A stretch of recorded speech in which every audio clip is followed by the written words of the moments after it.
कहानी है रामपुर गांव की, जहां के मर्द महिलाओं को हमेशा नीचा दिखाने की कोशिश में रहते।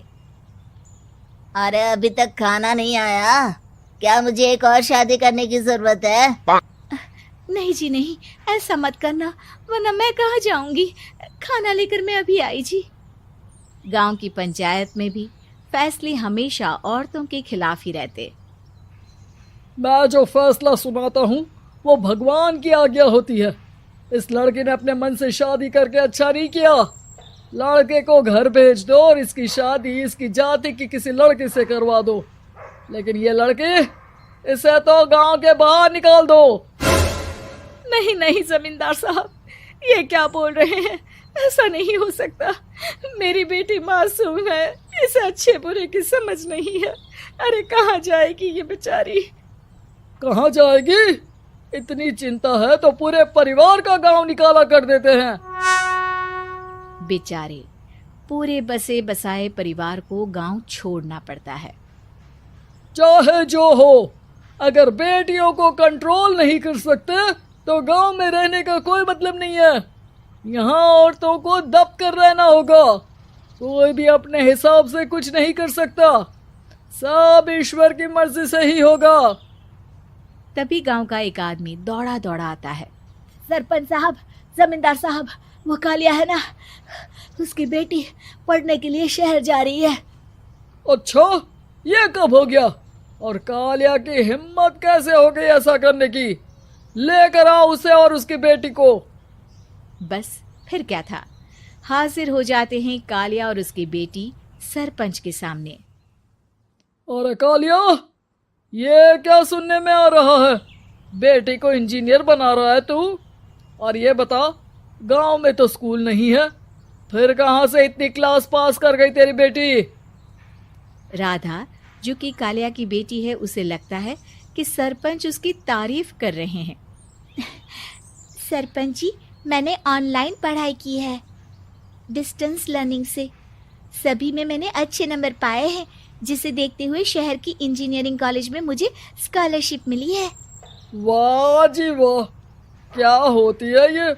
पहले तो ये बताओ, फिर आगे की बात करते हैं। पूरा गांव राधा की बात सुन रहा था और राधा बोलती जा रही थी। तो ऐसे मैं फ्री में एक अच्छी शिक्षा लेकर गांव में जो कुछ परेशानियां हैं, जैसे बिजली, पानी और इंटरनेट जैसी समस्याओं के लिए काम करूंगी। मैं गांव को शहर से जोड़ने के लिए पुल का निर्माण करवाने का प्रस्ताव रखूंगी। मुझे पूरी उम्मीद है कि जल्द ही हमारा गांव भी तरक्की की राह पर चल पड़ेगा। राधा की बात सुनकर सारे गांव वाले ताली बजाने लगते हैं। सरपंच को समझ नहीं आता कि वो क्या करे। चुप रह नादान लड़की, गांव के खिलाफ जाने के लिए तुझे गांव से बेदखल कर दिया जाएगा, वो भी पूरे परिवार के साथ। और हाँ, अगर ठीक से गांव में रहना चाहती है तो ये पढ़ाई लिखाई छोड़ दे। हम तेरे लिए गांव का कोई होनहार लड़का देखेंगे। तभी गांव का एक आदमी बोल पड़ता है। अरे नहीं नहीं सरपंच जी, राधा बिटिया जो बता रही है, अगर वैसा हो जाए तो हम लोगों को पैसा कमाने के लिए बाहर नहीं जाना पड़ेगा। हाँ जी, और ना ही कोसों दूर पानी के लिए भटकना पड़ेगा। हमारे बच्चे भी अच्छी पढ़ाई कर सकेंगे और आगे बढ़ेंगे, ना कि हमारी तरह खेती करते बैठेंगे।